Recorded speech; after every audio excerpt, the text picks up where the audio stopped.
Tenali double horse వారి వినాయక చతుర్థి శుభాకాంక్షలు. రుచికరంగా ఉంటుంది, అనుబంధాల్ని పెంచుతుంది. వరదల కారణంగా మాకు పశువులకు గాని మాకు మనుషులకు గాని ఆహార విషయాలు ఏమీ లేవండి.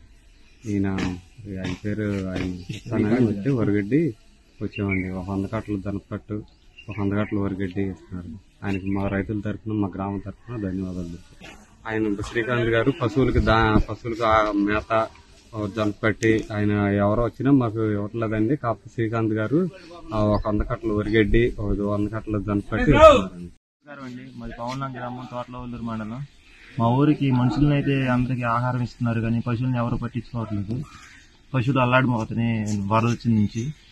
కాటూరు నుంచి శ్రీకాంత్ చౌదరి అనే రైతు మా గ్రామానికి రైతులకు వరిగడ్డి 100 కట్ట, జనపకట్ట 100 కట్ట ఇచ్చారు. మాకు చాలా ఆనందంగా ఉంది. పశువులకి ఆహారం ఉంటుంది.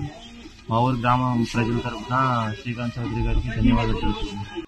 రైతాంగం, రైతులు, పశువులు చాలా దారుణంగా దెబ్బతిన్న పరిస్థితుల్లో పాముల్లంక గ్రామం నుంచి కొంతమంది రైతులు ఫోన్ చేసి పశువులకి మేత కావాలంటే, నేను కూడా ఆవులై మేపుతాను, నా దగ్గర గడ్డి స్టాక్ ఉంటే నేను కూడా 100 కట్టల వరిగడ్డి, 100 కట్టల జనపకట్ట ఈ రోజు పాములంక గ్రామ ప్రజలకి, ఆ లంకలో ఉన్న వాళ్ళకి తీసుకెళ్లమని కోరగా ఆ రైతులు ట్రాక్టర్స్కి వచ్చి తీసుకెళ్తున్నారు. ఇది నాకు చాలా ఆనందంగా ఉంది. అందరూ మనుషులకే చూస్తున్నారు. పశువుల కోసం కూడా ఇట్లా పశుగ్రాసం ఉన్న రైతులందరూ కూడా వాళ్ళకి తోచిన విధంగా ఎంతో కొంత గడ్డిని దానం చేయవలసిందిగా కోరుచున్నారు. మరిన్ని వీడియోస్ కోసం ఛానల్ ని సబ్స్క్రైబ్ చేయండి. లేటెస్ట్ అప్డేట్స్ కోసం వాట్సాప్ ఛానల్ ని ఫాలో చేయండి. అండ్ లింక్ డిస్క్రిప్షన్ లో ఉంది.